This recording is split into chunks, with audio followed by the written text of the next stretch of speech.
So hi welcome back. So ಫಟಾಫಟ್ ಅಂತ ರೆಡಿಯಾಗಿ ನಾವು BMTC ಬಸ್ ಹತ್ಕೊಂಡು ಹೋಗಿದ್ದೆ. ಎಲ್ಲಿಗೆ ಗೊತ್ತಾ?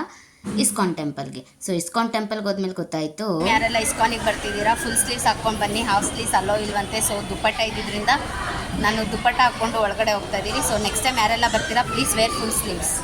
ಅಲ್ಲಿಗೆ ಹೋದ್ಮೇಲೆ ಗೊತ್ತಾಗಿದ್ದು ನಮಗೆ ಸ್ಲೀವ್ಲೆಸ್ ಅಲ್ಲೋ ಇಲ್ಲ ಅಂತ. ಸೊ ಏನು ಮಾಡೋಕ್ಕಾಗಲ್ಲ ಅಂತ ದುಪ್ಪಟ್ಟ ಹಾಕ್ಕೊಂಡು ಸ್ಲಿಪ್ಪರ್ಸ್ನ ಅಲ್ಲಿ ಕೊಟ್ಬಿಟ್ಟು ನಾವು ಹೋದ್ವಿ ದೇವ್ರ ದರ್ಶನ ಮಾಡ್ಕೊಳ್ಳೋಕ್ಕೆ. ಸೊ ತುಂಬ ರಶ್ ಇತ್ತು, ವೀಕೆಂಡ್ ಆಗಿದ್ದರಿಂದ ಅಲ್ಲೆಲ್ಲ ವೀಡಿಯೋ ಮಾಡ್ಕೊಳ್ಳೋಂಗಿಲ್ಲ. ಅದು ನಿಮಗೂ ಗೊತ್ತು, ಇಸ್ಕಾನಲ್ಲಿ ವೀಡಿಯೋಸ್ ಪ್ರೊಹಿಬಿಟೆಡ್ ಅಂತೇಳಿ.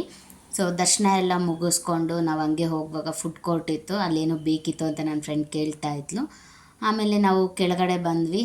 ಕೆಳಗಡೆ ಪ್ರಸಾದ ಕೊಡ್ತಾರೆ, ಪೊಂಗಲ್. ನಿಮ್ಗೆಲ್ರಿಗೂ ಗೊತ್ತಿರುತ್ತೆ ಅದೆಷ್ಟು ಚೆನ್ನಾಗಿರುತ್ತೆ ಅಂತೇಳಿ. ನಾನು ಫಸ್ಟಿಗೇ ಒಂದು ಸಾಕಾಗಲ್ಲ ನನಗೆ ಅಂತೇಳಿ ಎರಡೆರಡು ಪೊಂಗಲ್ನ ತೊಗೊಂಡಿದ್ದೆ. ಸೊ ಆಮೇಲೆ ಊಟ ಕೊಡ್ತಿದ್ರು. 11 to 2:30 ಊಟ ಇರುತ್ತೆ ಅಲ್ಲಿ. ಅಲ್ಲೋಗಿ ಕ್ಯೂವಲ್ಲಿ ನಿಂತ್ಕೊಂಡು ಏನು ಕ್ಯೂ ಗುರು. ಆಮೇಲೆ ಆ ಕ್ಯೂವಲ್ಲಿ ವೆಯ್ಟ್ ಮಾಡಿ ಹೋಗಿ ಊಟ ಮಾಡಿದ್ಕೊಂಡು ಸಾರ್ಥಕ ಅನ್ನಿಸ್ತು ನಮಗೆ.